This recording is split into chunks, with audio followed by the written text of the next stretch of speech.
Hello everyone, good morning. Today we'll discuss about one of the interesting topic in system design and architecture, or rather more discussed topic in system design, that is nothing but a scalability. So when we say about a scalability of an application, how does it scale, what are the different ways of scaling it, everything. So before that, to get into that, let's understand what is scaling. Assume that you built a simple one of the software or a website, like kind of a shopping cart or anything you want to sell. You just built a one of the software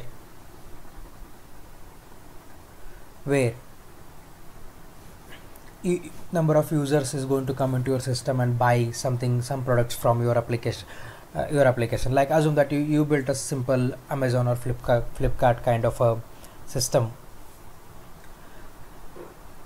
Initial stage, when you market it everything, so it's maybe you might have 10 users, 50 users or 100 users, so that your system or your application is good enough to handle those requests at initial stage. But once you become a more popular, or your application becomes like more popular amongst the users, and everybody wants to access your application or use your application or buy from your application, so there will be a lot of more requests, like you will have hundreds of requests or thousands of requests or millions of requests coming into your system.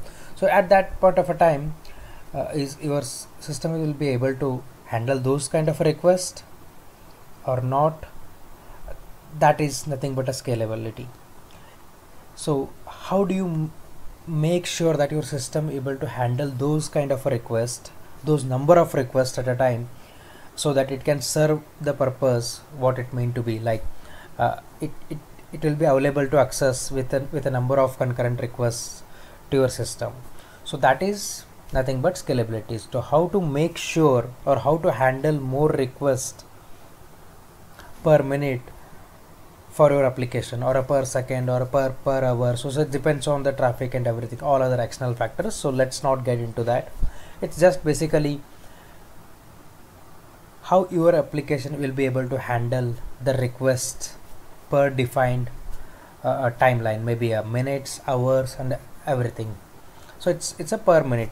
You can take it up like per minute you will be able to have hundreds of requests or thousands of requests. That's depends upon your scalability. Now how do you scale your application? As you said that you have a small application like Amazon or a Flipkart or any shopping cart. Now there are two types of scaling. One is a vertical scaling and then is a horizontal scaling. Now what is vertical scaling? See, vertical scaling is nothing but you have one system with you or a one hardware support with you where you hosted your application, like a one, you can see here. And once the more requests are start coming in, so what you do, you just increase the size of your hardware components like CPU, RAM, displays. Suppose if your RAM is 4 GB, based on the request increases, you increase the RAM to 12 GB or increase RAM to 32 GB or increase RAM to 128 GB or many more. So it's a single system, an existing one system that will increase its capacity. So it's vertically grows. It's nothing but vertically grows. It increases capacity of a one system. So but what happens here? There are some limitations and challenges as well. So when you have only one system, to upgrade that system you need to make sure that the system is not down, but it's not possible in real time because you have to upgrade your system, so your application will come down, our system will be off when the time of upgrade, so that point of a time your application is not available continuously to the users. So there is a challenge there. How do you make sure that your application is available to the end user all the time? So there is a challenge or a limitation, you can say, but it's a cost effective. You can maintain it easily because it's a single system, and you can have as many as possible from your side to upgrade your existing system. But there is a limitation there as well, as you cannot go and add like 1000 GB or 200 GB of a RAM and everything. So that's becomes practically impossible because you are not building a supercomputer over there. It's just a normal server or system what you have, and there is a limitation how much you can scale it or maybe build it of a single system.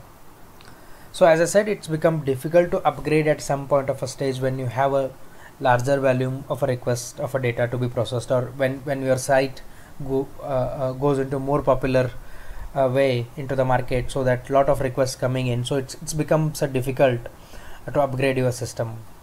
So at the initial stage it's well, and it's good because we know that the incoming requests are very less, and we can maintain with the existing hardware what we have, whatever the disk space, RAM or CPU, whatever we have, that's well maintained, well equipped to handle those kind of requests as of now, and easy to maintain initial stage.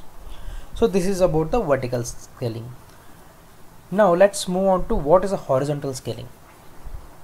So you see in the older slide, there is a one system and you try to increase that system capacity. Only one system, that capacity has increased like 4 GB to 8 GB, 8 GB to 12 GB, 12 GB to 32 GB, whatever the requirement is. But in the horizontal scaling, you see you have a multiple systems or a multiple servers with you with a minimal requirement, whatever it's maybe a 12 GB one, 12 GB every system might be a 12 GB or a 8 GB, whatever the request you think of coming in for your application or a server. That depends on how the configuration you want to make. So basically these are the 5 different systems or nodes, and request will be load balanced based on your number of requests or configured number of requests per second what you configured. So it's all can be handled through the load balancing. So we will not get into load balancing here more. We will have a separate video, next video, on the load balancing, how we can load balance, what are the different techniques available for the load balancing. We will take it up in the next video.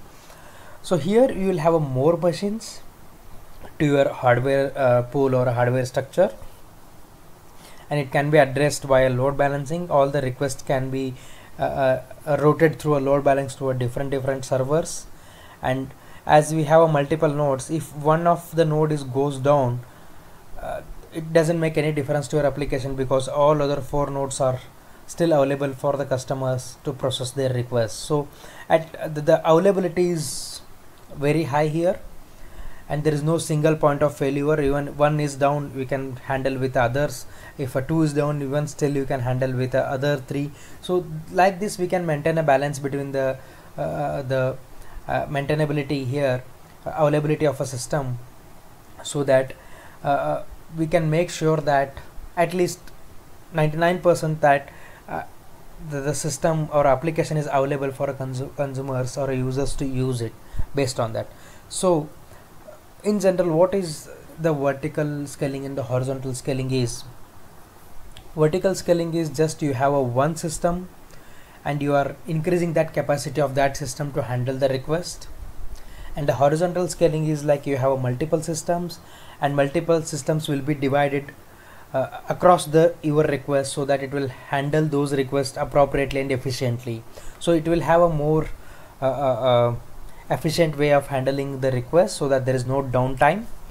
Having said that, if you want to give a simple real-time example, don't map it like exact real-time. Just for example, you have a bull cart or maybe a horse cart you have seen. So assume that your cart is your system or your server, and then your bull or a horse is your application or whatever it is hosted over there. So if I have one bull cart with a one horse, I have with a horse cart with a one horse, then I can load as much as possible which the one horse can take it up. So I can have a luggage which is one horse can take it up, even though I might have a best horse, fit horse, best or maybe a fittest horse in the region to get that things. But there is some limitation for that as well, because at certain point of a time the luggage becomes a more, and horse will not be able to uh, uh,